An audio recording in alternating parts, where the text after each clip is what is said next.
Okay, so we're back from Outback Armour. We've got all our suspension and stuff here. Leaf springs are over, sitting on the ground over there. We're also going to chuck in today our airbags from Airbag Man, just to give us a little bit of load leveling when we're all loaded up. So first things first, we're going to unpack all of this. Got Stephen over here helping.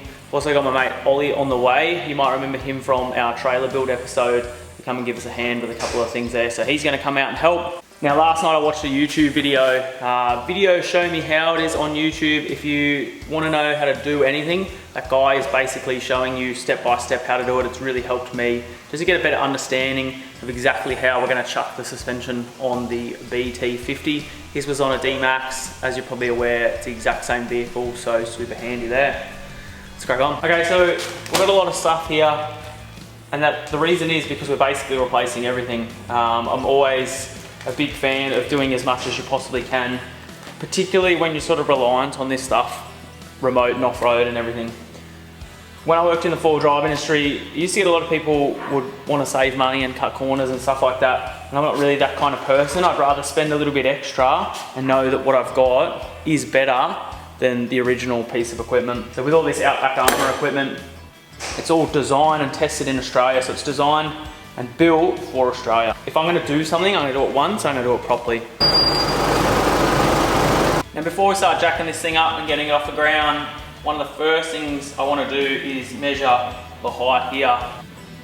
750 from the ground.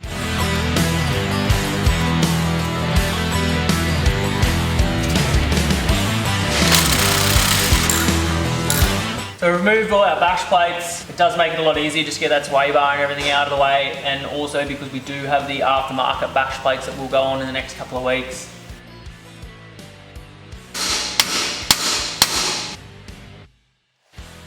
So we've removed everything that we have to remove now. It'll just be taking this strut out, and then once we've got the strut out, we'll remove the upper control arm.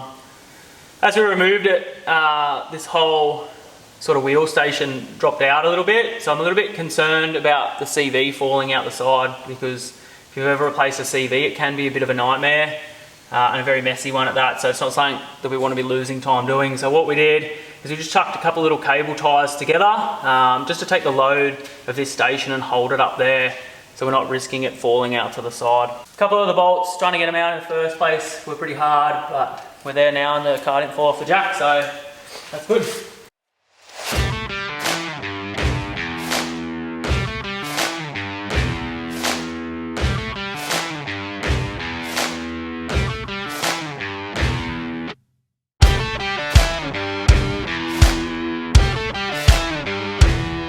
With this bottom one, you've definitely got to leave it undone, so not tensioned until it's on the ground, otherwise it's the bush.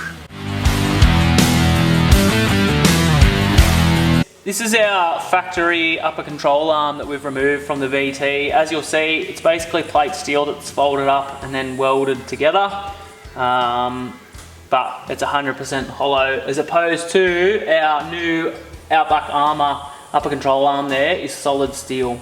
Hell of a lot stronger. It's also greasable, which means the life of that ball joint's going to last a lot longer.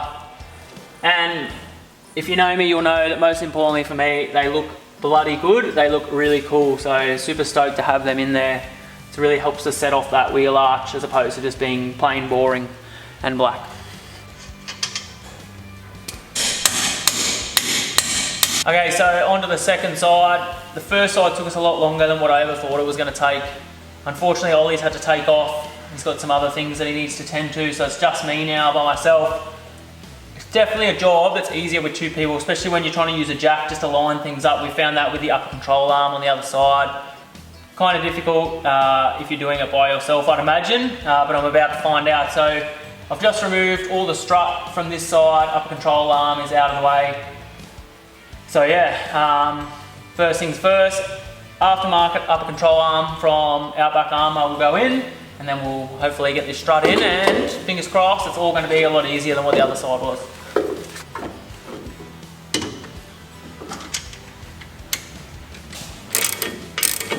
Okay, so both sides are now in.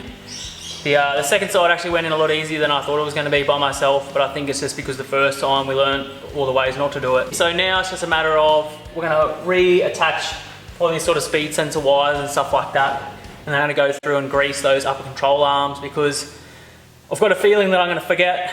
Once I've done that, tyres will go back on, we'll sit it on the ground, and I can go through and tighten up the bottom shock bolts, because you don't want to do it when it's up in the air. What happens is then when you lower it back down, it takes up the load, and it can destroy the bush and bind everything up inside. So we'll crack on, we'll keep going. As you can see, heaps of extra guard clearance here at the moment. It will come down a little bit with independent suspension because everything swings in like on an axis. It means when you jack it up, everything pulls in, you put it back down, it still sits slightly pulled in. So what we'll then do is, once we have fitted the rear, we'll drive this forward and backward a couple of times, tighten up our bottom shock mounts, and this will actually settle just a little bit. But so far, I'll tell you what, I reckon it looks $1 million.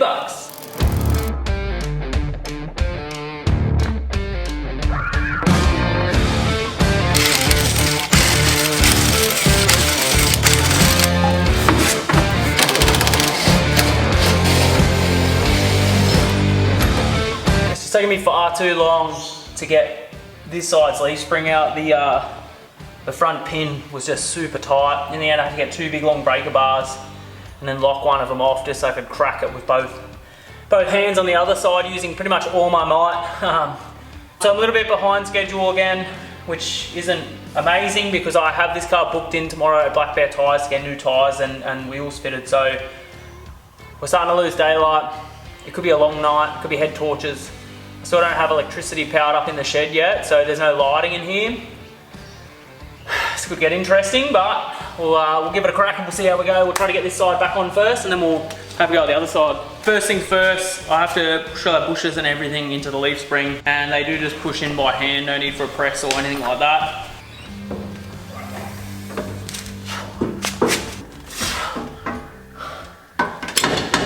Well, it's the crack of dawn. We had to finish up last night, we just lost too much light. Couldn't see anything, so up early this morning, the sun's literally just come up. Thanks, truck driving past. The sun's literally just come up, so I do have to keep the noise down a little bit. Can't make too much noise before 7, I think it is, so we'll do everything without too much rattle gunning. And then hopefully pump this out. I'm gonna remove the other side, try to get the other side in. And we're actually going to pull the diff back forward a little bit. It just moved a little bit yesterday. And now it's not lining up correctly with the locator on the leaf spring. So we'll crack on. We're on a pretty tight schedule today, so see how we go. So this is the one that gave us grief yesterday. Gave me grief yesterday. So hopefully it wants to play ball, because otherwise we're going to be here for a while.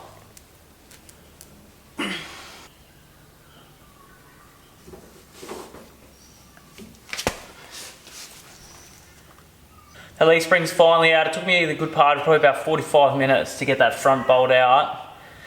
It's about the same as the other side. Probably this side was worse, just for the direction of turn and stuff like that made it a little bit harder, but it's out now, so I'll just pull the rest of that shock out. We'll put our new leaf spring in and then I reckon we can start putting it back together and hopefully stay on schedule.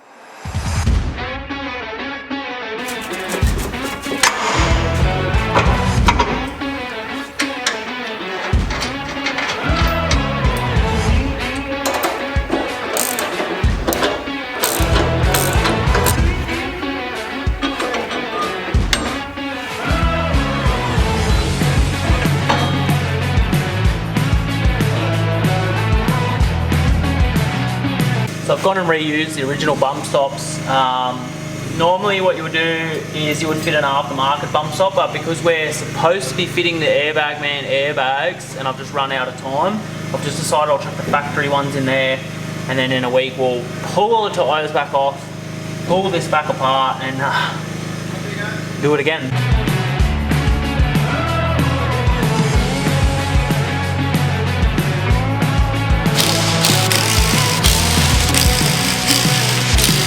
Okay, so the BT is finally back on the ground. It's taken far longer than it should have. If I can do it in about a day and a half though, you should be able to do it in 6 hours, because everything I touch tends to go completely wrong. Anyway, back on the ground. What I'm going to do now is pull these chocks out of the front wheels, roll it back and forwards a couple of times, just get everything to settle down and everything should sit then where it should sit. And then I'll just go one more time through, tighten everything up, tighten those front struts, because we didn't do it when it was up in the air before. So last little check, and then we should be right to roll, and then tyres this afternoon.